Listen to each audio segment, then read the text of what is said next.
on best-in-class trade compliance training programs hosted by Torres Law. A little housekeeping before we get started. If you have any questions during the presentation, please type them into the chat box, and we'll have a couple minutes after the presentation to go over any questions you may have. Our speaker today is Donna Wedgeworth, a trade advisor at Torres Law. Ms. Wedgeworth brings extensive experience in all aspects of global trade controls and trade compliance programs to the firm. She offers clients her insights on international trade compliance through her expertise in understanding trade controls from an operational perspective, as well as leadership perspective. And now, to start the presentation, here's Donna. Thank you, Veronica. Hello, everyone. Thank you for joining us today. I see a few familiar names out there in the audience, so thank you for joining, everyone. I'm going to give you a lot of information today on best-in-class trade compliance training programs. What I want you to bear in mind as we go through this information is it can seem overwhelming. Please don't let it be that way. This is what you're striving for is your best picture here, your best program. So we're going to talk about how to take parts of this with you into a training program that works for your organization. So let's go ahead and get started.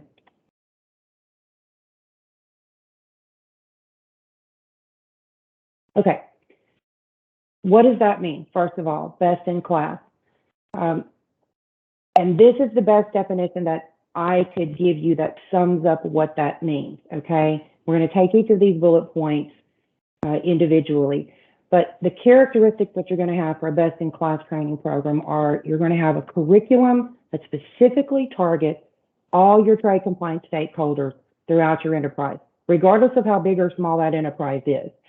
And that all the stakeholders are going to have clearly defined learning objectives for everything that they need to know in order to handle their day-to-day transaction workflows, whatever their level of involvement in, whether it is an extensive contributor and they have extensive work that they're going to be doing that involves a trade compliance knowledge level, or they're only peripherally involved and they only need to know basic awareness. So make sure that you've got a customized level of involvement. You need to have curated content that is presented in multiple learning formats. It also needs to be localized so that the language and the regulatory standards and any of the social and cultural references are recognizable to your target audience.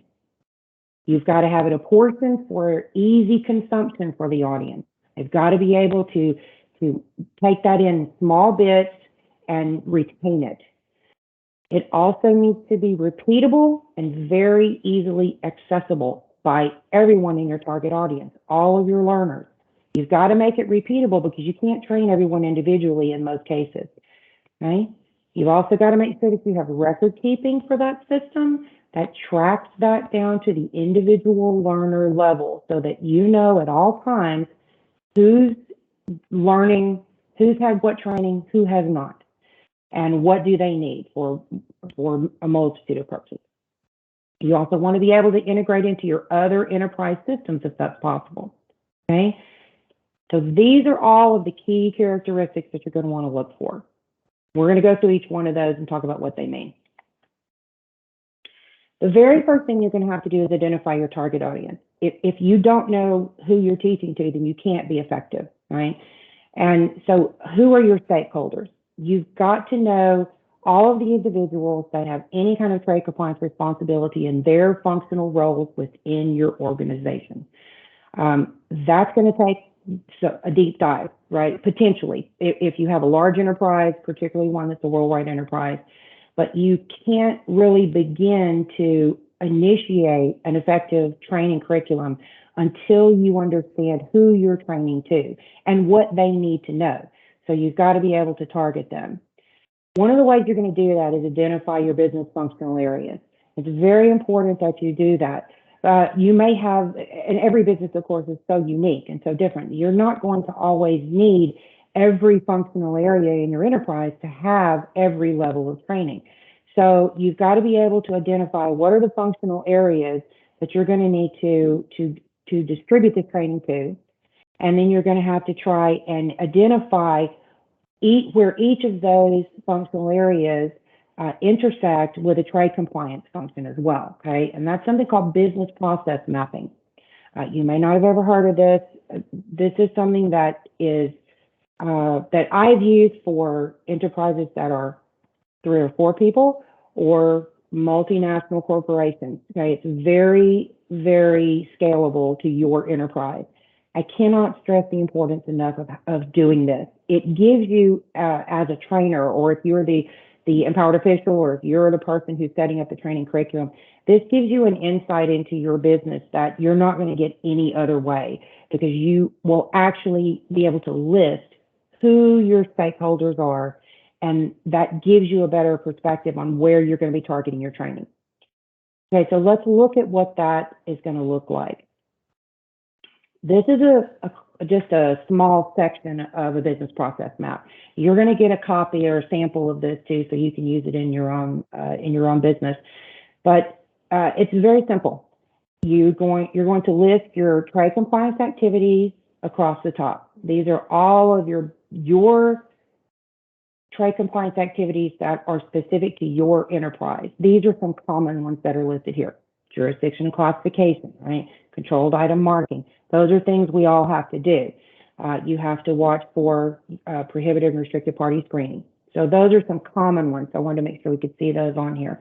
Those are trade activities that you're going to have to do if you have trade compliance or if you have export controls of any kind within your organization, which you could.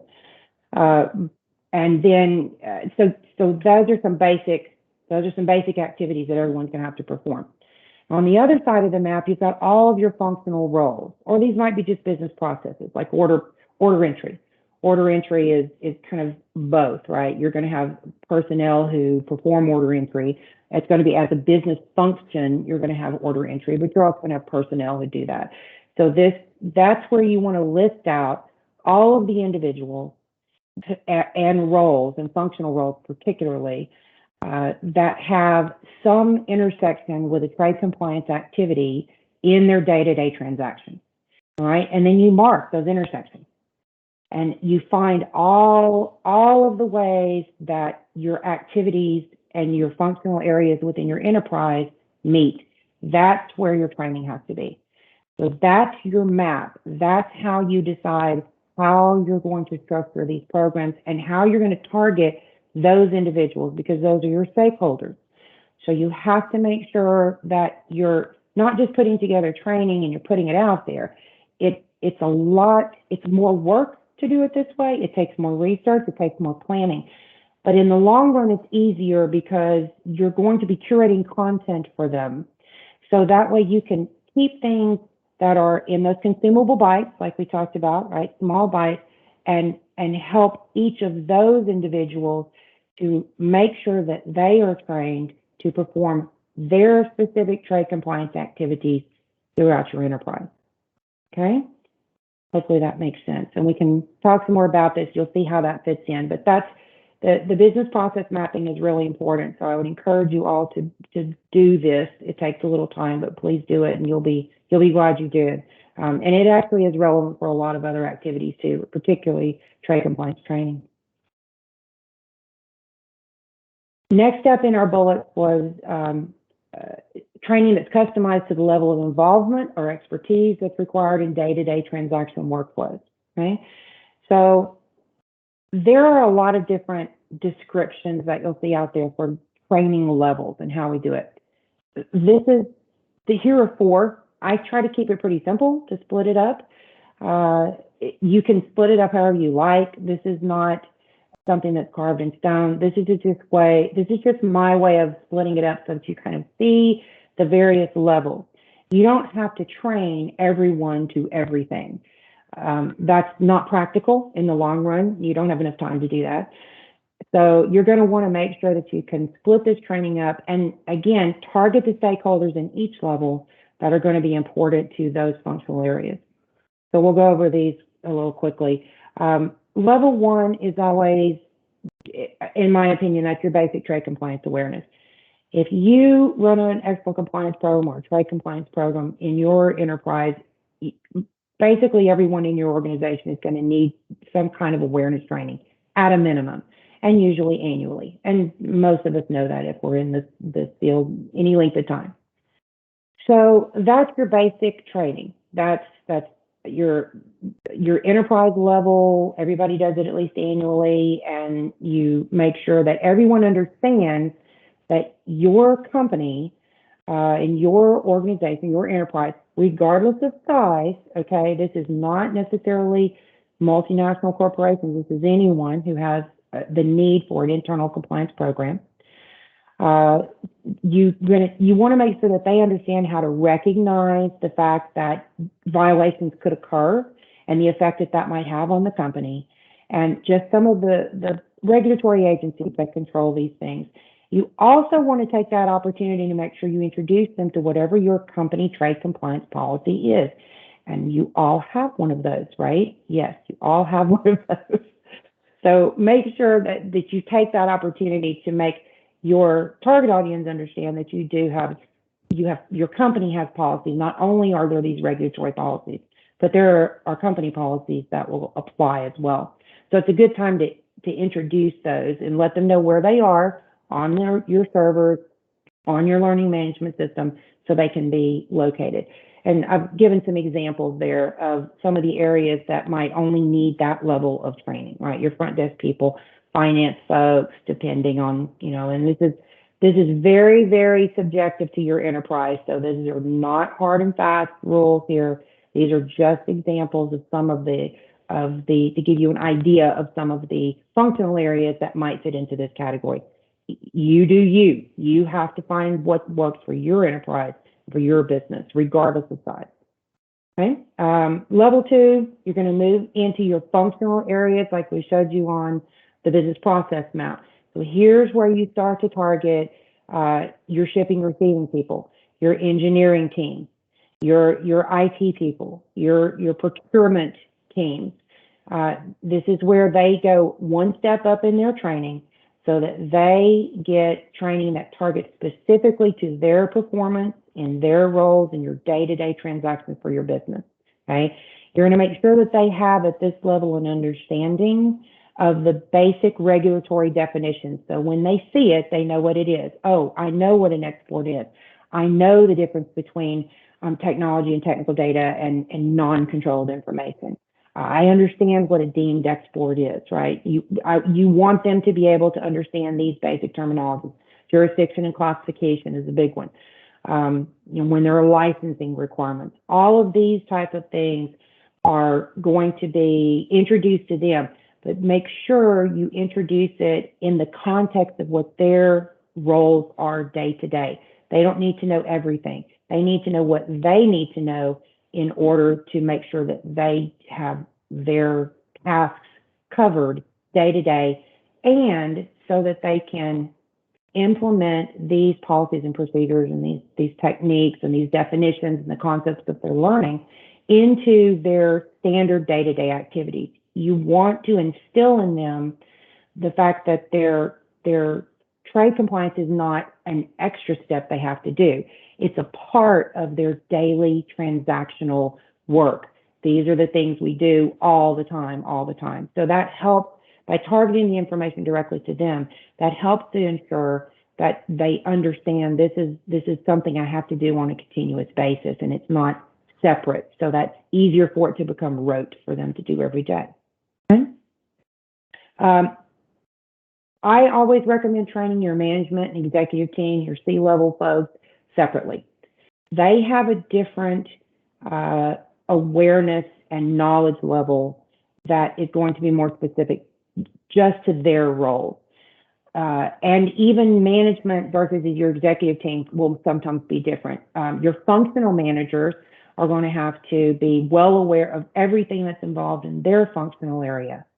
Your executive teams may also need that. They may cross over depending on how your organizational structure is. But if they are at a higher level, at the C level, as we say, or even senior managers, sometimes vice president and executive teams, they need to have more than just the awareness, because they need to understand that compliance flows down from the top. So they need to understand their obligations as senior members of that company and their liability as such in their overall trade compliance program. So it's always good to set them apart and do their training separately. Okay. Then your trade compliance team is your fourth level. Those are your experts. Those are the individuals that you have to make sure, because you don't want to forget yourself. If you're the trade compliance person that's setting up this program, and you probably are, then don't forget to put yourself in there. You need to make sure that you have very targeted training for all of your trade compliance personnel, particularly your empowered officials, if you have need for those. And make sure you cover your primary empowered officials and your backups. Make sure you always have a backup and train them exactly the same as your primary. In most cases, your general counsel or your legal department are going to be included in this group, depending on your corporate structure. Always customize this to how your corporate structure is. But particularly anyone who has approval authority on licensing or any other export transactions. So that's your other group. And as I'm sure many of you know, that type of training is very different from a lot of the other training that you're going to give to other functional areas. It's going to be much more in depth and much more involved. So please be sure you always make sure to make room for your empowered officials. Sometimes we spend too much time getting ready to train and work on training everyone else and forget that we have continuing education as well that we have to do. Okay? Content curation. So one of our bullet points, as you recall, we said you've got to have curated content. And I always use the example here of if any of you use like iTunes and Amazon Music, and you listen to podcasts, right? You can find, or music, you can find playlists and podcast things that are curated to your taste and your life. You really should approach your content in your training exactly the same way. You want to make sure, and I've kind of put a definition here of what that means, of content curation. So you're going to source material from multiple sources, internally and externally. You're going to filter that information down so that you find the most relevant information to your target audience, and then you're going to want to organize that in a manner that makes it easy for everyone to use and access and find what they need. Okay, so that's the concept of content curation. Now, one big factor to making sure you have that is a centralized repository. That can be difficult sometimes. If you have a learning management system, this is a great place for that to happen. Not everyone does. That might be just a folder on your server that's accessible by everyone. Pardon me, but it's really important that you ensure that you have all this information in a central repository. You're going to go to all the trouble of collecting it and organizing it for them. If they can't get to it and can't find it, then it's not going to do anyone any good. So make sure that you do that. In that repository for your curated content, make sure that you include all of your company policies enterprise-wide so that they can be accessed anytime people need to reference that information, right? Because that's the importance of having it there. And curated, current, right? This is current information. The most current information is available in this repository. Make sure that that's advertised to your stakeholders so that they understand where they can find it if they need to. You're going to put your reference documents and forms. If you have e-learning tools, which is difficult not to have in our modern world now, and I recommend that you do have some type of e-learning tools, and we'll talk more about those in a minute. But if you have your e-learning tools, this is where you want those to be. Slide presentations, videos that you've recorded previously to be able, so that they can replay them at any time that's convenient for the learner. And then they have their company policies or desktop work instructions so that they can reference those as they're going through their training modules, right, and their how-to. So that's very important. You also, when you're in the process of creating your content and your sourcing particularly, make sure that you engage subject matter experts within your organization. That is extremely important for a number of reasons. One, people are going to be more interested. Your stakeholders are going to be a lot more interested in the information if they can understand the relevance of it to them. So a way to do that is if you have internal stakeholders, and even your learners are often a good point of contact for finding ways to improve and curate your content, to make it more timely or more interesting or more relatable to that audience. So be sure that you find people within your organization who will help you. Another reason, just as a side note for that, you can't do this alone. This is a really, to really put in a really fulsome trade compliance program, it's extremely time consuming. So gather all the help that you can. And this is a great way to do that so that you're not responsible necessarily for creating all of that content. Make sure that you have these SMEs within your organization to help you out, right? Another reason for that is that contextualizes the content and that makes it more relatable to your learners, right? Because everybody wants to know, what does this have to do with me, right? In my job, what am I doing? I'm just the receptionist. Why does this matter to me? Or, I'm an engineer and I don't work on anything that's controlled. Why does this matter to me? So the SMEs can help you to funnel that content down and make it relatable to them and answer that question. That way they don't have to worry about the things that don't apply to them. You'll be able to tell them, well, this is why it matters to you. This is the part that is important in your day-to-day transaction, right? So keep in mind, so content curation is really important because it keeps everything fresh. You want to keep it interesting. This is not a one and done. It never is if you have a really fulsome training program. You have to keep it going, change things, update things for regulatory controls, all of these things, right? We're going to talk about also localization because that's the next thing that's coming up pretty quick. So as a part of your curation process also, be mindful of the delivery method that you're choosing. Choose things that are going to work for your organization. I can't tell you what that is, only you know. It might be demonstrations, live demonstrations where you get a group together and you walk through a process and introduce the trade compliance portions of that process. It might be, videos. It might be e-learning modules. It might be live classroom training. Only you can determine that. And the best way to determine that is listen to your stakeholders. They'll tell you what works for them, what they like better, what they got a lot out of. Okay. But you want to make sure that you're mindful of the delivery methods, one, in that you have a variety so that you can meet all the stakeholder needs, but also make sure that what you're presenting works in that format as well. Sometimes it doesn't. Sometimes video is not good. Maybe you need to do it hands-on training, okay? Make sure that you take the feedback from your target audience, from your stakeholders, and then update your content accordingly. I always recommend a pre-trial run when you're going to release something new.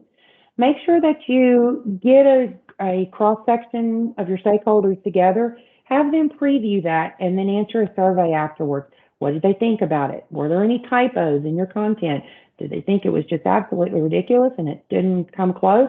Or, yeah, this was right, this was on the money, this was helpful. So try to do that if time permits. You want to try to do a trial run on anything you're gonna roll out as far as your content, your training content. Make sure that you, this goes back to using your subject matter experts, your internal subject matter experts particularly. Inclusive learning, content curation gives you an opportunity to really build in a lot of inclusive learning so that you're, again, relying on your internal learners and your SMEs. You can grow your knowledge library by putting out to your audience if there is anything that you would like to add to our content, let me know. You know, and sometimes you'll be very surprised what your learners, your other stakeholders bring you. You know, they may say, hey, I put together a little video, I think this might good, or I found something on the web that I thought was a really great class. That's fine. It doesn't have to be content that you created yourself. You can certainly bring in outside content. And I would say in most cases you should, because it's a nice to have that mix, right? And you get a different voice coming in. So make sure that you foster that inclusivity with your stakeholders. It's going to make your work easier in the long run too when you're creating content. So and make sure you focus on continuous improvement. Again, it's never a one and done. You're always going to have to be freshening this up for a variety of reasons. So curate your content, very, very important. And your learners will benefit in the end. Okay, pardon me. Learning formats. So I say more is better. There's no, learning formats could be a very long discussion. I'm trying to keep it simple here.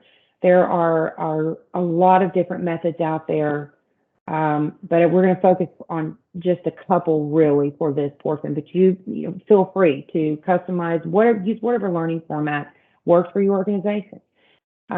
Traditionally, instructor-led training is something that people kind of start with as their go-to, particularly now, and even as we're doing at this very moment. Live training, this is instructor-led training right now. It can be traditionally in a classroom, but of course, after our pandemic now, we are doing a lot more virtual work. So that can be live or it can be pre-recorded as well.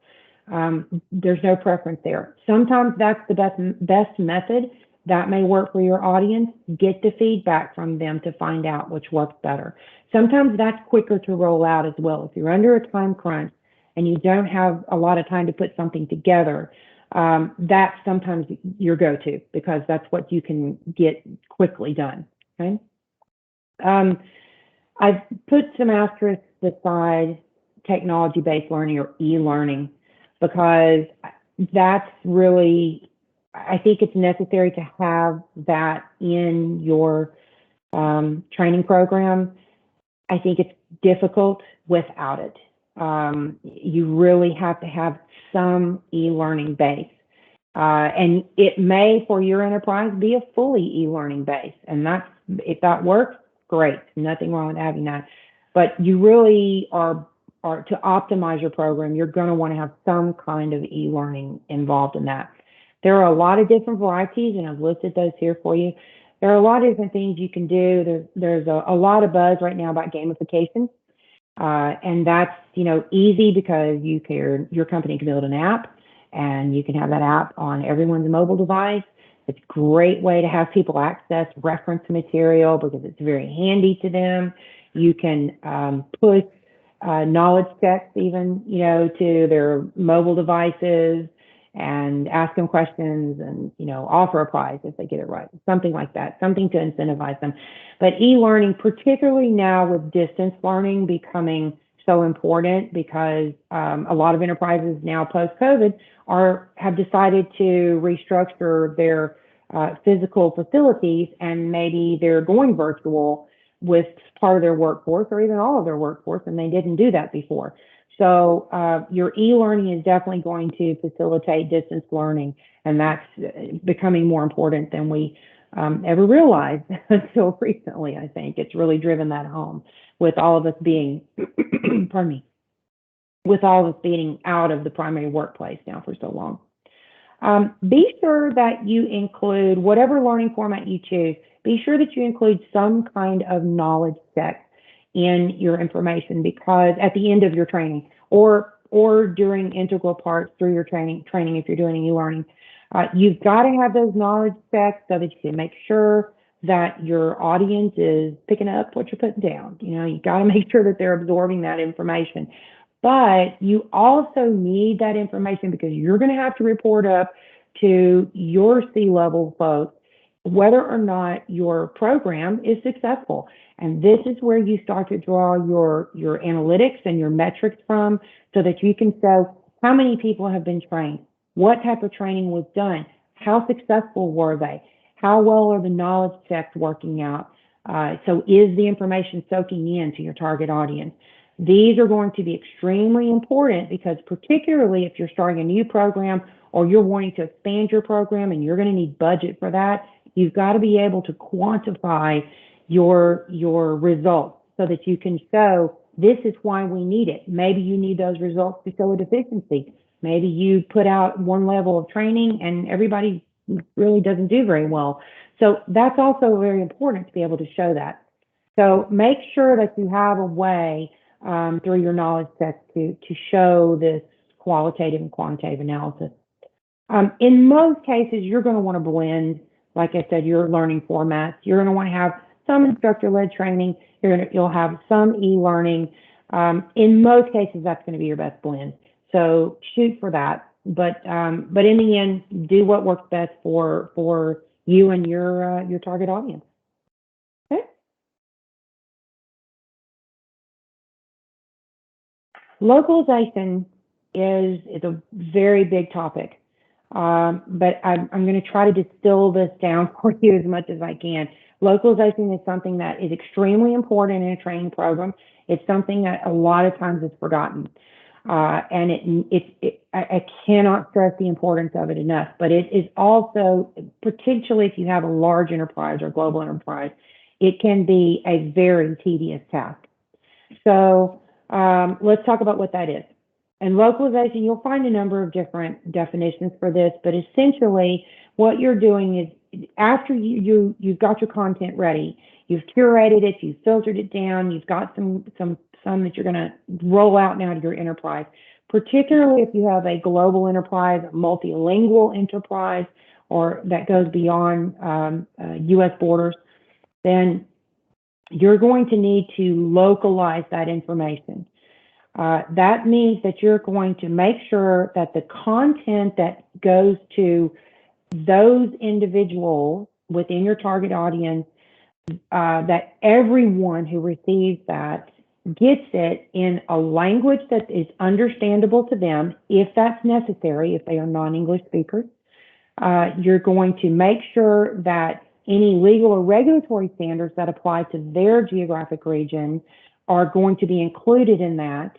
But you're also going to watch out for cultural factors and social mores that are imported in that particular region that you may not have thought of or may be inconsequential in English or in the United States. So this is the time when you really, again, drill that information down so it's going to be very applicable and very relatable to your target audience. How are you going to do that? Here are some of the things. There are a lot of things involved in that. The primary thing is translation, right? So if you have a need to translate any of this information into another language aside from English, try to keep that in mind when you're creating your content up front. Keep things simple. Don't use any colloquialisms or slang unless they are particular to your enterprise, okay? And that's different. But just, regional language slangs and things of that nature, even down to contractions, can't versus cannot, right? Make sure that you are mindful of these things as you create your content, because if you are going to have it translated either by an internal or external source, they're going to have to be able to translate that well, and not everything does translate depending on the language that you're targeting. So just be mindful of that as you create your content, and know that everything doesn't translate from English. So you'll have to work through that. If you're doing some e-learning modules, sometimes you can conquer this with language. Your regional language voiceovers on English content sometimes works as well. So that's a possibility. And that way you don't always have to recreate the content. You can use a voiceover that helps to localize it to the learner. Also be sure to monitor certain elements, your measurement units, right? Metric, if you're out of this country, they need to see it in metric if you've got a certain measurement that you're including in your information. Date format is a big one, right? In Europe in particular, they tend to put their day of the month first, and then their month in the middle, and then the year.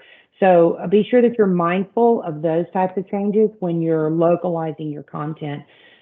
Your icons that you use in any of your information, your photos, your graphics, particularly any symbols, make sure that those are universally understood, and also that they're not potentially something that is distasteful or unacceptable in an alternate geographic region or in an alternate language other than English.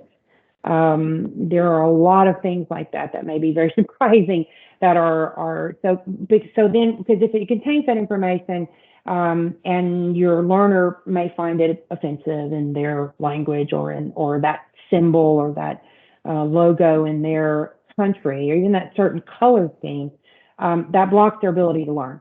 So try to be mindful of those types of things. Acronyms and abbreviations are a big part of that. Our businesses, in most instances, have to have acronyms and abbreviations included. So that's okay. But if you have enterprise-specific acronyms and abbreviations that are important, be sure and include a reference guide for your learners so that they understand what those references are if they, if it's new to them. It's very possible that it will be. But also be cognizant of acronyms like ITAR and BIS. We may know what that is in the United States because those are part of U.S. regulations that may or may not be meaningful to someone who's outside of the United States. So you may need to spell that out to them and let them know what that is. So be sure and provide references to those acronyms that are very important and that you want to make sure your learners know.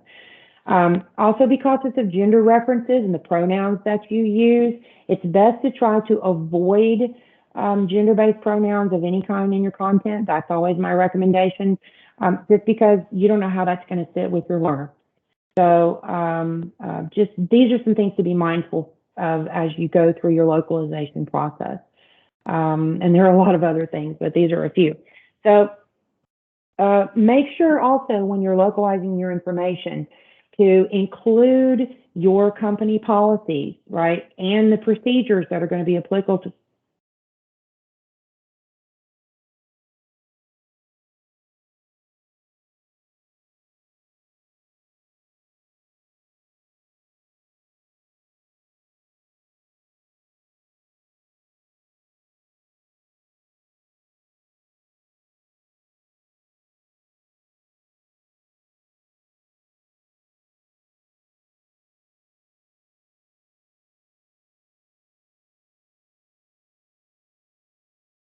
I think we lost you, Donna. Yeah, I'm getting sorry, everyone. Can you hear me now? Yes. Okay. Oh, sound interference there. I don't know if you all could hear that or not, but it was extremely loud. Okay, sorry, let's move on. Hopefully you're able to hear me. So be sure and include your company policies, and then also localize the regulatory requirements, as we mentioned. Be sure and include your extraterritorial regulations, particularly like in instances of the ITAR. If you're speaking to or localizing your information to be presented outside the United States, be sure and incorporate that. Also make sure that when you're looking at, for example, import and export, look at that both ways, because in the United States, if we're talking about import and export, that's the opposite if you're talking about a foreign subsidiary of your enterprise. So make sure that that information is on target for them. Veronica, can you still hear me?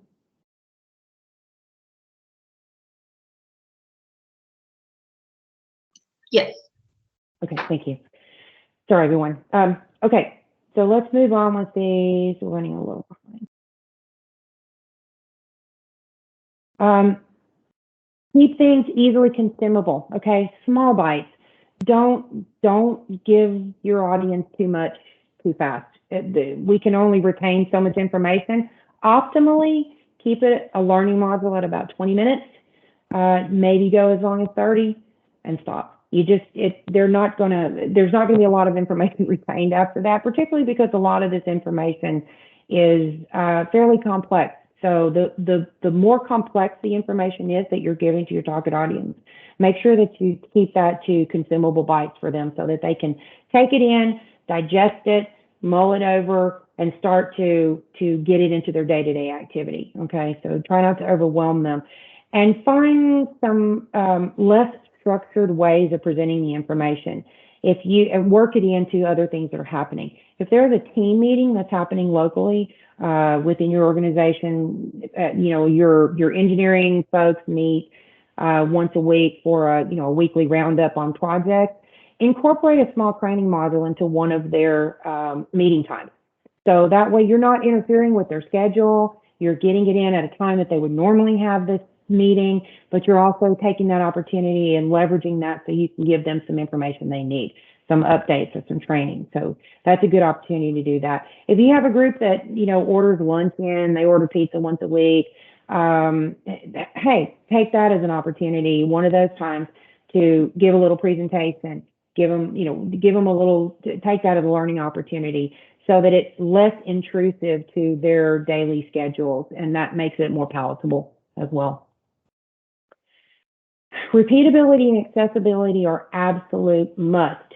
The learners need to be able to access this information more than once because it may not all soak in. And so they may need to go back and reference their information that they went through. So it needs to be repeatable, and it needs to be where they can get it 24/7, 365.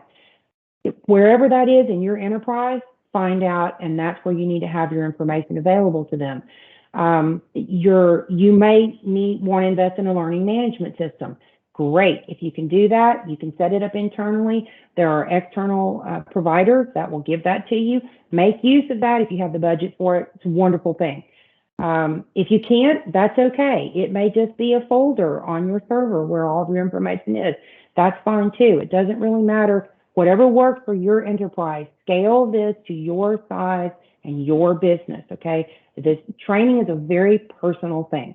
So use whatever systems you have available to you, but the key is make sure that when you give some kind of training presentation, that it is repeatable. They can go back and they can reference that again in case they didn't catch all of the information the first time around, okay? That keeps everything consistent for your learners. Pardon me, I mentioned this before, but your tracking and your reporting is extremely important.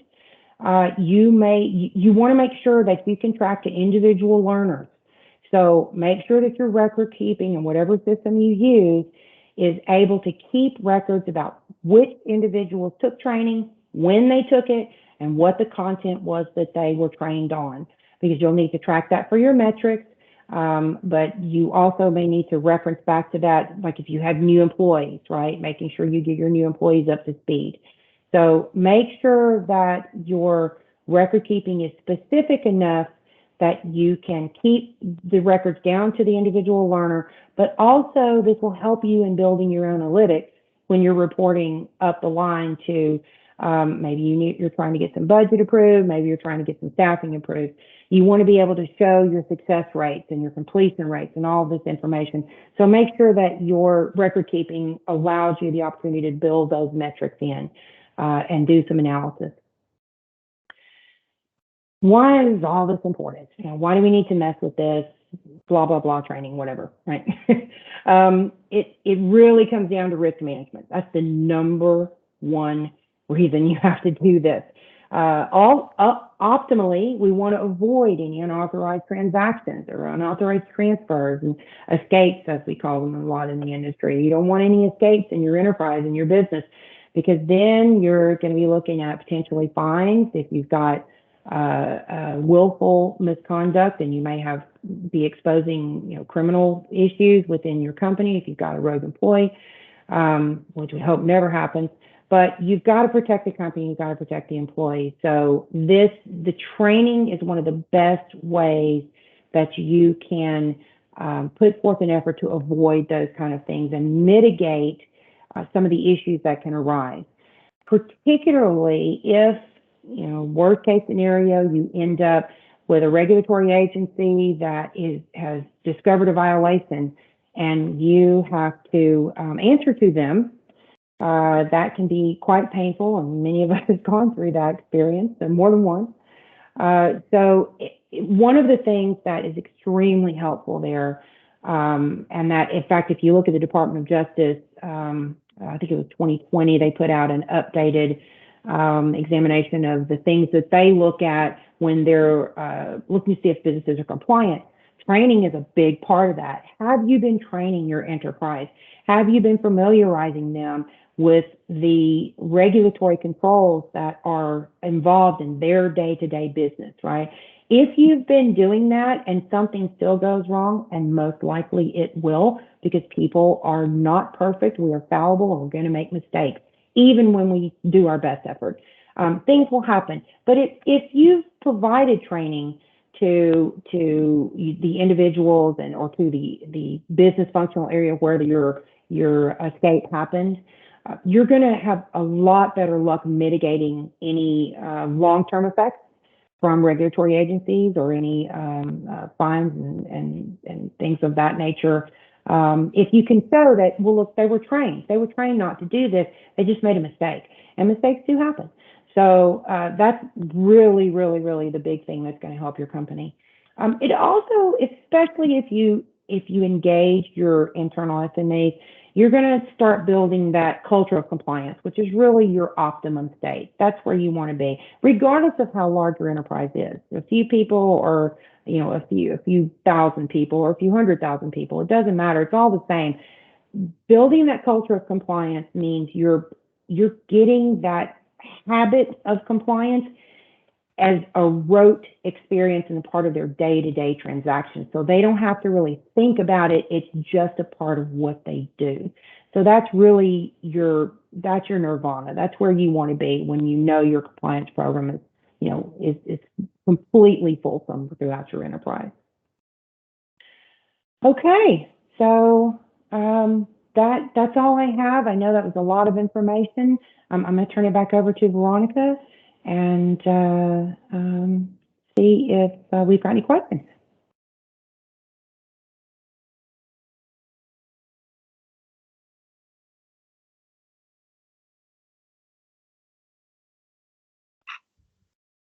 Thank you, Donna. I don't see any questions in the chat. I did open up the discussion if you want to unmute your mic and ask a question. We'll give it a couple minutes to see if anybody has any questions.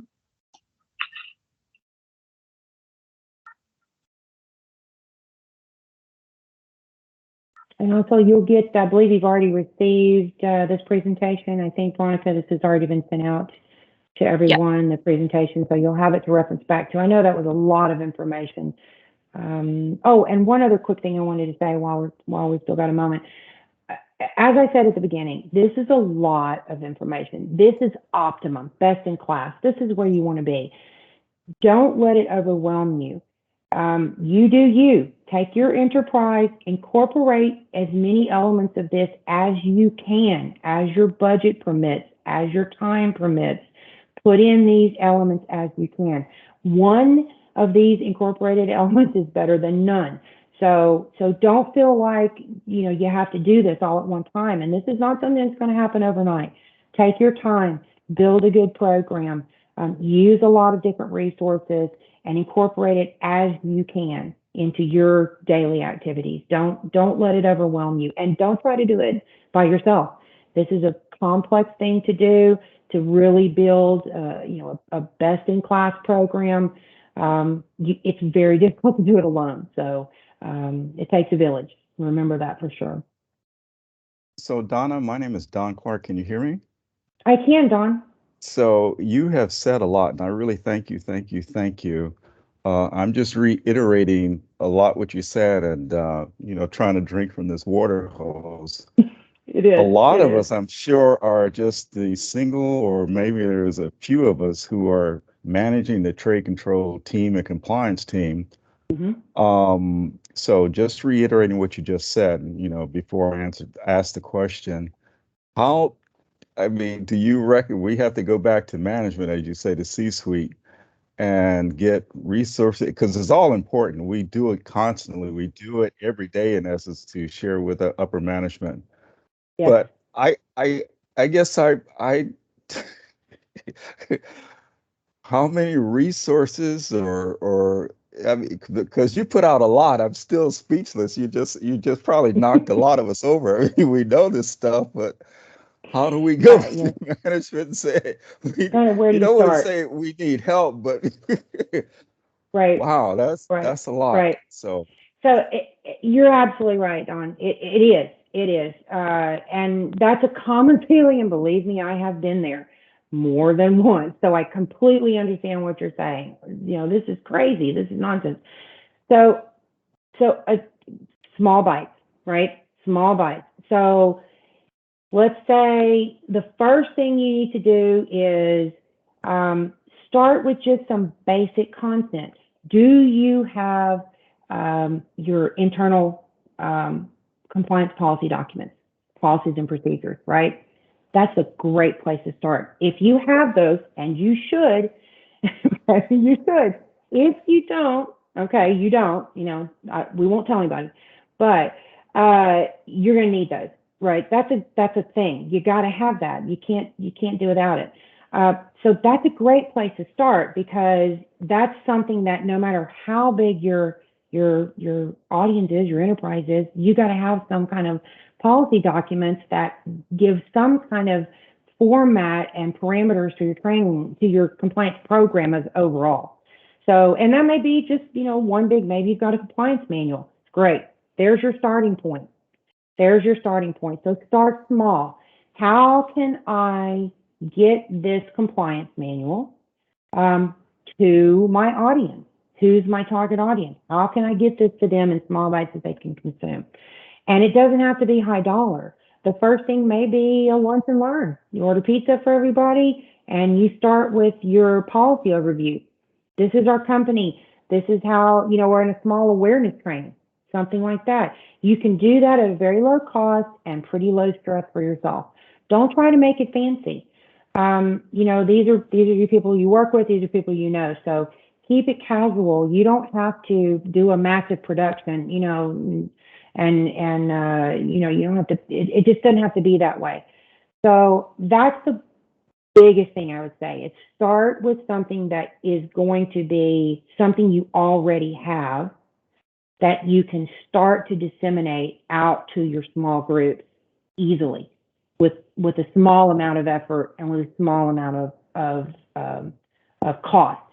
And then once you do that, and your tracking is a piece of notebook paper where everybody signs in. Okay, it doesn't have to be anything fancy to start with. And then you take that and you make copies of it and you put it in everybody's HR folder. It can literally be that simple. You're still getting these concepts in. It's about getting the information to the learners, right? So definitely start small. If you don't have a budget at all, no problem. Might take you a little longer. That's okay.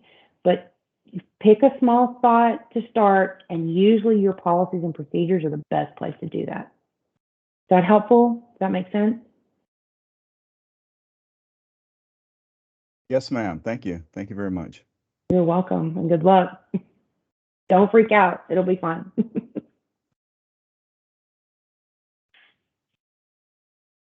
Excellent question. Anyone else?